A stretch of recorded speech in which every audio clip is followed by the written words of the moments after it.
एक पुराना घर, कुर्सी पर पिता सोमनाथ बैठे हैं। फर्श पर बैठी माँ ममता देवी उदास है। बेटा आर्यन बेचैनी से इधर उधर टहल रहा है।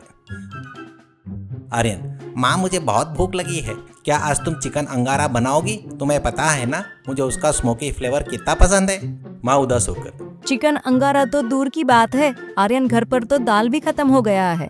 तुम्हारी बहन पिंकी शादी के लायक हो गई है, हाथ में एक पैसा भी नहीं है और तुम्हारे पास कोई नौकरी भी नहीं है। तुम्हें इन सब की फिक्र छोड़कर बस चिकन अंगारा की पड़ी है क्या बेटा? सोमनाथ, अरे हाँ आर्यन, अपने ढाबा खोलने के सपने को किनारे पर रखो और किसी मजदूरी के काम पर लग जाओ बेटा। ऐसे घर में खाली बैठे रहने से गुजारा कैसे होगा? आर्यन, पिताजी मेरा सपना है कि मैं अपने खुद के ढाबे में खाना बनाऊं। एक दिन मैं बहुत बड़ा शेफ बनूंगा। माँ प्लीज एक बार चिकन अंगारा बना दो ना।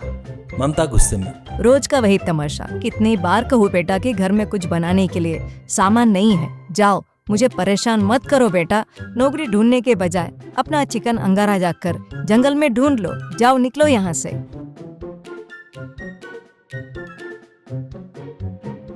घना जंगल था। आर्यन एक पत्थर पर उदास बैठा था। आर्यन, मेरी किस्मत इतनी खराब क्यों है? माँ जो कभी मुझे ऊंची आवाज में नहीं बोलती थी, आज उन्होंने मुझे डांट कर निकाल दिया। धिक्कार है ऐसी जिंदगी पर। अरे झाड़ी में कैसी आवाज आ रही है? ऐसा लग रहा है जैसा किसी का पैर झाड़ियों में फंस गया है। आर्यन एक बड़ी लकड़ी की मदद से पत्थरों को हटाता है तो अंदर एक जटाधारी साधु जैसे कोई फंसकर मिलते हैं। आर्यन उन्हें सावधानी से बाहर निकालता है। साधु, मैं 2 दिन से इस झाड़ियों में फंसा हुआ था बेटा। खुशकिस्मती से तुमने मुझे देख लिया और मेरी जान बच गई। बेटा आर्यन, मैंने अपनी दिव्य दृष्टि से तुम्हारे बारे में सब जान लिया है। मैं तुम्हारा दुख समझ सकता हूँ। तुम बहुत भोले हो, तुम्हारा मन मोम जैसा कोमल है। तुम्हारी इच्छा जरूर पूरी होगी। आर्यन, स्वामी जी मेरी परिस्थिति बहुत खराब है। मुझे अपनी बहन की शादी करानी है और अपनी गरीबी दूर करनी है। साधु, चिंता मत करो बेटा, ये लो योग दंड। तुम एक छोटा सा ढाबा खोलो, लेकिन याद रखना वहाँ सिर्फ शाकाहारी भोजन ही पकाना होगा। खाना पक जाने के बाद इस दंड को बर्तन के ऊपर 3 बार घुमाना। ऐसा करने से तुम्हारे खाने में वही अंगारा स्वाद और अद्भुत खुशबू आ जाएगी जो तुम चाहते हो। आर्यन, आपका बहुत बहुत धन्यवाद स्वामी जी। मैं बिल्कुल वैसा ही करूंगा जैसे आपने कहा है। अब आर्यन का अंगारा ढाबा शुरू हो चुका था और लोगों की भीड़ उमड़ रही थी। एक ग्राहक, अरे वाह, इस पनीर मसाला की खुशबू तो देखो, बिल्कुल कोयले पर भुने हुए चिकन अंगारा जैसी है। दूसरा ग्राहक, अरे सच में स्वाद भी अमृत जैसा है। इस आर्यन के हाथों में तो कुछ जादू है। और पास ही गल्ले पर बैठे सोमनाथ जी पैसे गिन रहे थे। सोमनाथ, अरे आर्यन बेटा, हमारे दिन बदल गए बेटा। बहुत अच्छी कमाई हो रही है। शास्त्री जी ने पिंकी के लिए बहुत अच्छा रिश्ता बताया है। अब हम उसकी शादी कर सकते हैं। आर्यन के जादुई दंड की चर्चा पूरे शहर में फैल गई। शहर का एक अमीर लालची आदमी विक्रम, जिसकी नजर आर्यन के ढाबे पर थी, वह महंगे दामों पर होटल खरीदकर उन्हें रियल एस्टेट में बेचता था। उसको आर्यन के छड़ी के बारे में पता चल जाता है। एक बहुत महंगी कार ढाबे के पास आकर रुकती है। अंदर से विक्रम उतरता है। विक्रम, अंदर कदम रखते ही स्वाद की खुशबू नाक को टकरा रही है। जरूर इस ढाबे में कोई राज है। समझ गया, वो आर्यन अपने हाथ की उस छड़ी के खाने के ऊपर घुमाता है ना, सारा उसका चमत्कार है। उसी वजह से ये खुशबू आ रही है। मुझे यह ढाबा अभी खरीदना होगा। आर्यन, मुझे ढाबा और तुम्हारे हाथ की वह छड़ी बेच दो। तुम्हारे बहन की शादी के लिए तुम्हें जितना पैसा चाहिए मैं देने को तैयार हूँ। आर्यन, अरे नहीं विक्रम जी, यह स्वामी का दिया हुआ प्रसाद है, यह बिकाऊ नहीं है, मुझे माफ कर दीजिए।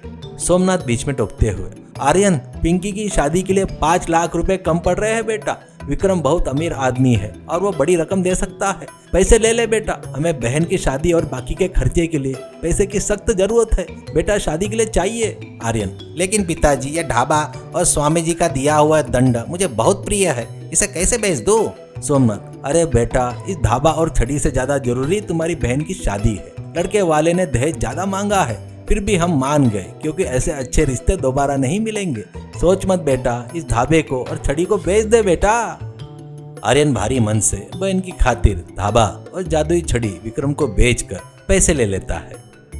अब विक्रम के नाम पर ढाबा आ गया था। नाम बदलकर अब विक्रम नॉनवेज पैलेस हो गया था। वहां चिकन, मटन और मांस पक रहा था। विक्रम, अरे वह पागल आर्यन सिर्फ दाल और पनीर पकाता था। अब मैं इस जादुई छड़ी से चिकन अंगारा बनाऊंगा और पूरी दुनिया में मशहूर हो जाऊंगा। विक्रम चिकन अंगारा पकाता है और उसके ऊपर जादुई छड़ी घुमाता है। प्लेट ले जाकर मेज पर रखते ही तभी अचानक आसमान काला पड़ जाता है। चिकन अंगारे के बर्तन में से धुआं निकलने लगते हैं।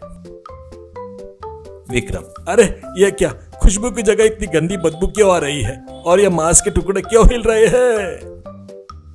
तभी बर्तन में से चिकन की टुकड़ों की जगह दर्जनों सांप बाहर निकलते हैं।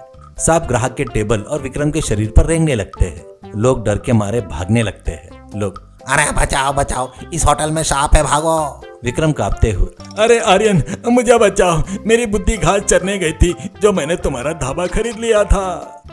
आर्यन दौड़ता हुआ आता है और नीचे गिरे हुए दंड को हाथ में लेता है। छड़ी हाथ में आते ही सारे सांप गायब हो जाते हैं। आर्यन, विक्रम जी, स्वामी जी ने कहा था ये ढाबा और यह दंड सिर्फ सात्विक शुद्ध शाकाहारी भोजन के लिए है। स्वार्थ और जीव हत्या मांस के लिए काम नहीं करेगा बल्कि विनाश लाएगा। विक्रम, अरे मुझे माफ कर दो आर्यन, ये लो अपने पैसे ले लो और अपनी छड़ी भी रख लो, मुझे ये ढाबा नहीं चाहिए। आर्यन पिता से, देखा पिताजी, लालच का फल हमेशा बुरा होता है। हमारे पास जो है हमें उसी में खुश रहना चाहिए। नियमों के खिलाफ जाने का नतीजा यही होता है। आर्यन फिर से अपना शाकाहारी ढाबा शुरू करता है और पूरा परिवार खुशी खुशी मिलकर काम करने लगता है।